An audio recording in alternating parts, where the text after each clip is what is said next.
नमस्कार मित्रांनो. तर आदिवासी विद्यार्थ्यांसाठी आणि शासकीय वसतिगृहात राहणाऱ्या विद्यार्थ्यांसाठी एक अत्यंत महत्त्वाची आनंदाची बातमी समोर आली आहे. महाराष्ट्र शासनाच्या आदिवासी विकास विभागाने सन 2026-27 या आर्थिक वर्षासाठी शासकीय वसतिगृह योजनेसाठी तब्बल 44,84,00,00,000 रुपयांपेक्षा जास्त निधी मंजूर केला आहे.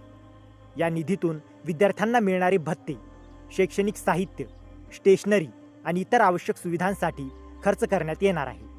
म्हणून हा शासन निर्णय नेमका काय आहे, कोणाला फायदा होणार आहे आणि विद्यार्थ्यांच्या खात्यात पैसे कसे जमा होणार आहेत याची संपूर्ण माहिती आपण या व्हिडिओमध्ये जाणून घेणार आहोत. तर मित्रांनो, हा शासन निर्णय आदिवासी विकास विभाग यांच्याकडून 22 जून 2026 रोजी जारी करण्यात आला आहे.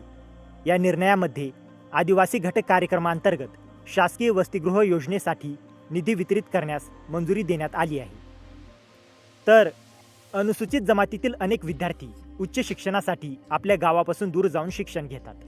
अशा विद्यार्थ्यांना राहण्याची सुविधा उपलब्ध व्हावी म्हणून आदिवासी विकास विभागामार्फत 1982 पासून शासकीय वसतिगृह योजना राबवली जात आहे.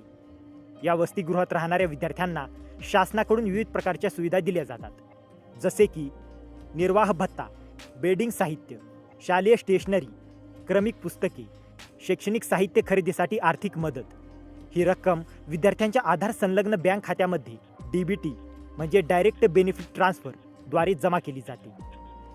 तर किती निधी मंजूर झाला? तर आता सर्वात महत्त्वाची बाब म्हणजे निधी. शासनाने 2 प्रमुख बाबींसाठी निधी मंजूर केला आहे. नंबर 1, पुरवठा व साधन सामुग्री. अर्थसंकल्पीय तरतूद ₹99 कोटी. यापैकी सध्या वितरित निधी ₹28.84 कोटी. आणि नंबर 2, इतर खर्च. अर्थसंकल्पीय तरतूद ₹40 कोटी. यापैकी सध्या वितरित निधी ₹16 कोटी. असा एकूण मंजूर निधी दोन्ही मिळून शासनाने ₹44.84 कोटी इतका निधी वितरित करण्यास मंजुरी दिली आहे. तर या निधीचा उपयोग कशासाठी होणार? तर हा निधी विद्यार्थ्यांना मिळणारे विविध भत्ते, शैक्षणिक साहित्य खरेदी, स्टेशनरी, वसतिगृहातील आवश्यक साहित्य, विद्यार्थ्यांच्या सुविधांशी संबंधित इतर खर्च या गोष्टींसाठी वापरण्यात येणार आहे. तर विद्यार्थ्यांच्या खात्यात पैसे कसे येणार? तर शासन निर्णयामध्ये स्पष्ट नमूद करण्यात आले आहे की विद्यार्थ्यांना मंजूर असलेले भत्ते DBT प्रणालीद्वारे थेट त्यांच्या बँक खात्यामध्ये जमा केले जाणार आहेत. म्हणून विद्यार्थ्यांचे आधार कार्ड आणि बँक खाते लिंक असणे अत्यंत आवश्यक आहे. नंतर शासनाने दिलेल्या महत्त्वाच्या सूचना. तर या निधीचा वापर फक्त ज्या उद्देशासाठी मंजूर करण्यात आला आहे त्याच कामासाठी करावा.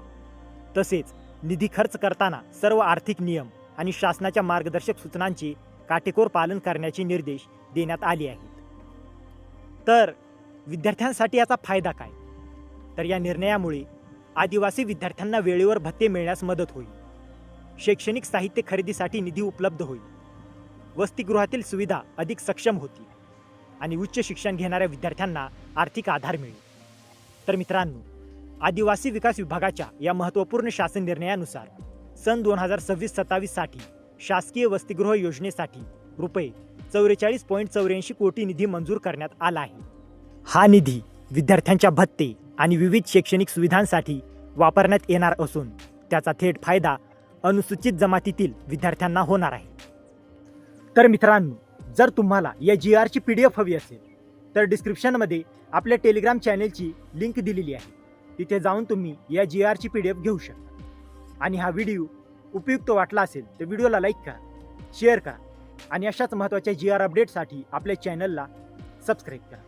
तर मित्रांनो, भेटूया अशाच एका महत्त्वाच्या पुढच्या व्हिडिओमध्ये. जय हिंद, जय महाराष्ट्र.